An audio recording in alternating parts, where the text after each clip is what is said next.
Magandang umaga po sa inyong lahat and welcome to Annak Ecamp.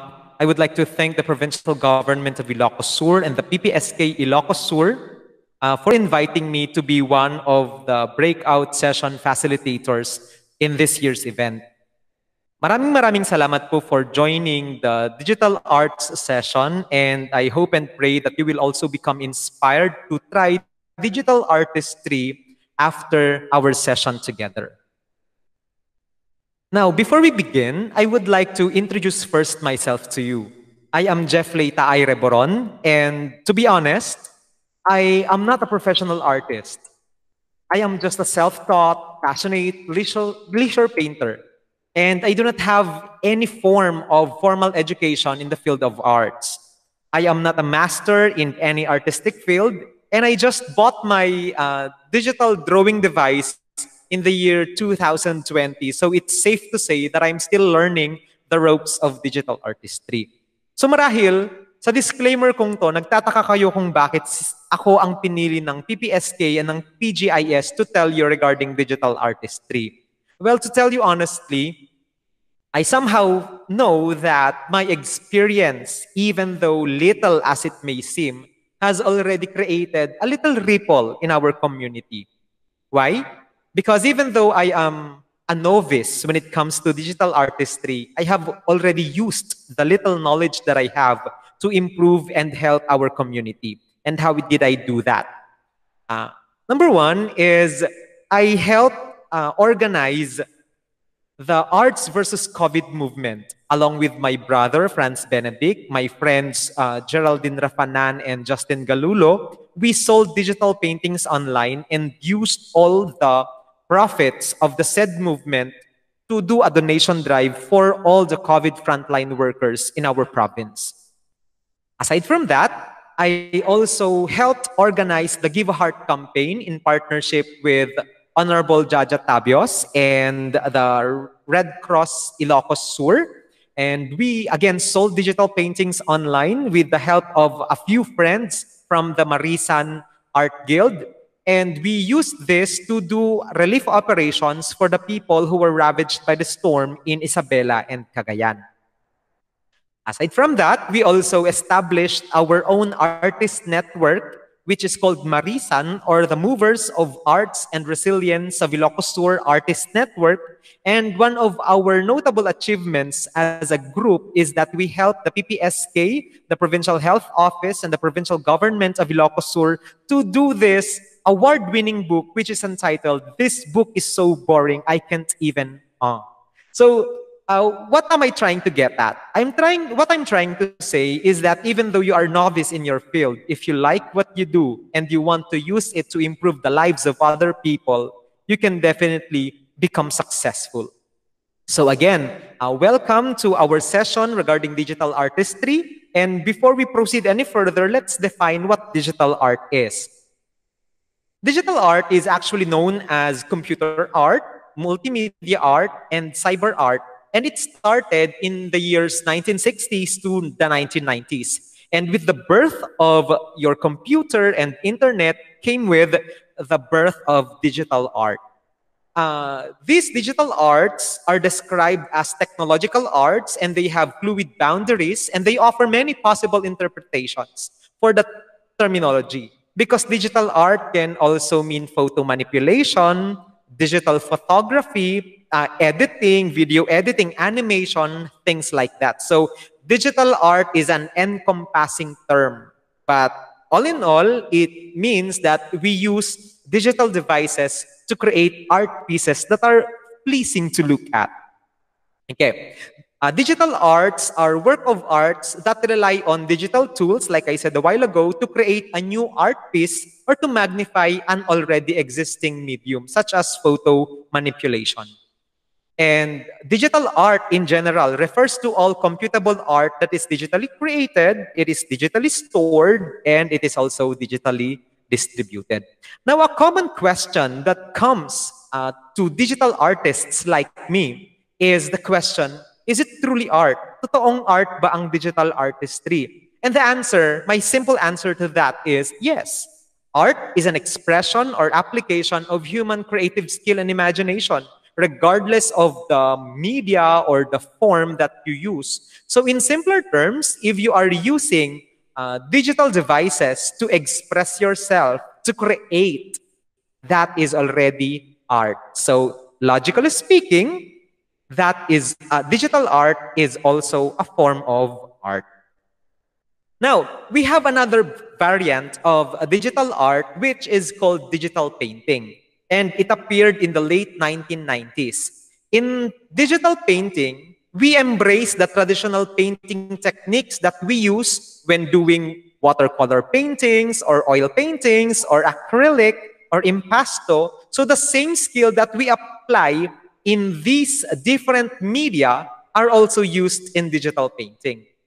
In digital painting, the process in itself is similar or the same, almost the same with painting with traditional materials.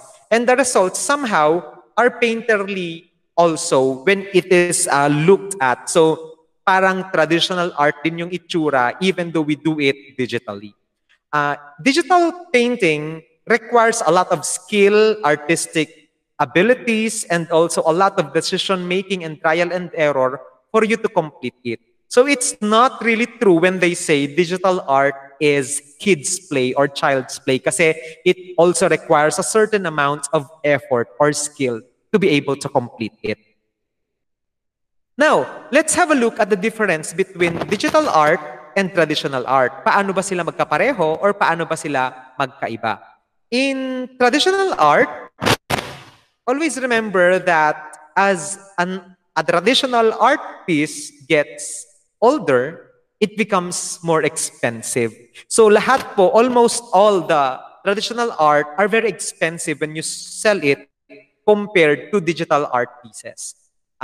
In traditional art, imperfections add a depth of value to the artwork and it makes the artwork more unique. The equipments that are used in traditional art or the materials used also are better experienced by the artists themselves. Bakit? Because when you are a traditional painter, you are able to feel the bristles of your brushes, you are able to smell the fumes coming from the paints that you use, you are also able to feel the texture of the canvas. So, ibig sabihin, the equipment and material that you use are well experienced. Part siya ng experience mo of creating an artwork. However, there are also different disadvantages of traditional art. And number one is that it's very unforgiving and mistakes are very hard to remove.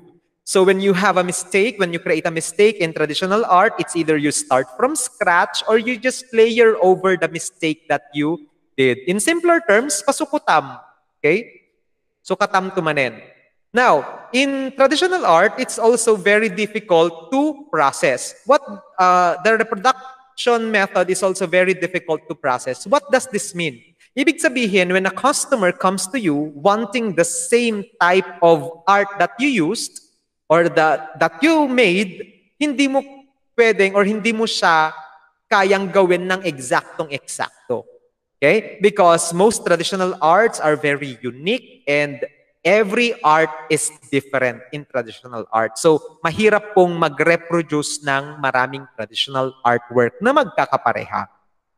Aside from that, the material and equipment that are used in traditional art are somehow expensive. And sometimes, nauubusan tayo ng mga materials and equipment, especially yung mga mahilig sa acrylic, nauubusan tayo ng mga paint.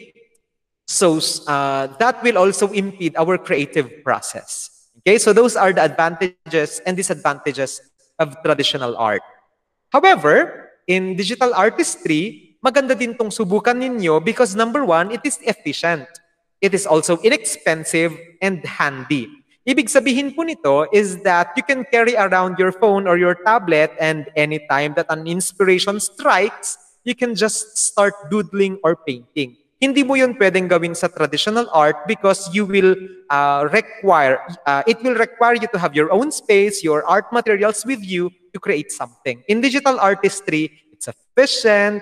Aside from hindi ka nabibili ng mga paint brushes mo or canvas or medium, Ang ibig sabihin nito, you can just start creating at the tip of your fingertips, okay? Kahit anong oras mo gustuhin. Aside from that, digital art is also more forgiving and less messy. If you create a mistake in your artwork, double tap lang, mawawala na yung mistake na ginawa mo. Aside from that, hindi mo kailangang maghugas ng mga brushes, hindi mo kailangan na maglinis ng workspace mo because you only have your phone or your tablet or your computer with you na hindi ka naman magke-create ng maraming mess while doing your digital art. Aside from that, there are many fields of exploration and the possibilities are endless in digital artistry. To tell you honestly, even though I have been doing digital art for 1 year now, I still come across different techniques or styles or options na nabibigla na lang ako na kaya palang gawin ng digital art. So the possibilities are endless. Napakaganda pong subukan, especially if you are a person who likes discovering new things. Aside from that, digital art is also very easy to duplicate.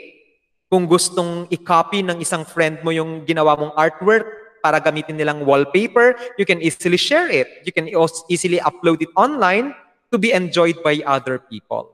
Pero sa traditional art kasi, you'll have to invite people to come over to your art shows or punta sa bahay mo para makita yung painting mo. In digital art, since you always have your phone with you, you can easily show it to your audience. So it's easy to duplicate, it's easy to share, and also easily enjoyed by other people.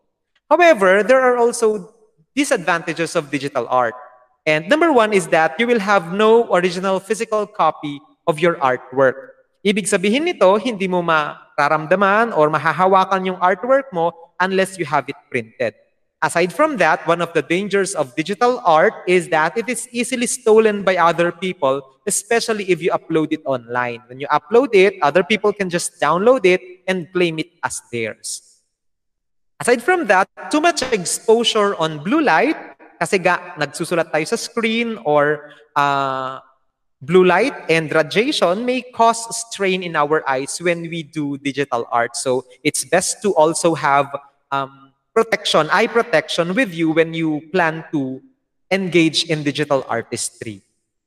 Sometimes, digital art is too easy and there are too many possibilities that somehow we experience creative paralysis. Dahil sa sobrang daming mga layer modes, mga color, mga brushes na available sa palette natin, ang nangyayari is that we experience creative paralysis wherein na-overwhelm tayo, ayaw na nating mag-create. So that's one disadvantage of digital art. Sometimes the options, even though ang sobrang dami nila, they become overwhelming. All right. Now, if you want to get started or if you want to try digital artistry, you will have to have these hardwares. Ang unang kailangan mo is that you will need a phone or a tablet or a computer so that you can run the software, the creative software of your choosing. Aside from that, kakailanganin mo din ng mouse or keyboard to do the strokes when you use the computer. Or if you want to use your tablet or your phone, you can just use a stylus. Marami tayong mga inexpensive stylus that are available in the market right now. Meron din noon sa CDR King, 5 pesos lang. But if you don't want to use stylus, you can just use your finger. However, mas less precise kasi yung fingers natin as compared to using a stylus. Aside from that, you will also have to either download or buy a computer or phone software.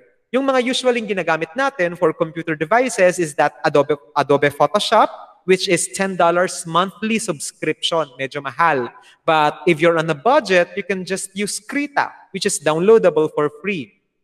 If you're an Android user or you have an Android tablet or a phone, you can just download Autodesk Sketchbook, which is also free, along with Ibis Paint. So, tignan nyo kung anong mas maganda or mas gusto nyo between the two. If you are an iOS user, you have an iPhone or an iPad with you, you can download Procreate or Procreate Pocket. However, these applications are not free and it will take you back less $10. But that's just a one-time payment, and that's also a good investment for the near future kasi sobrang ganda po ng Procreate. Okay? So there are many software requirements to choose from.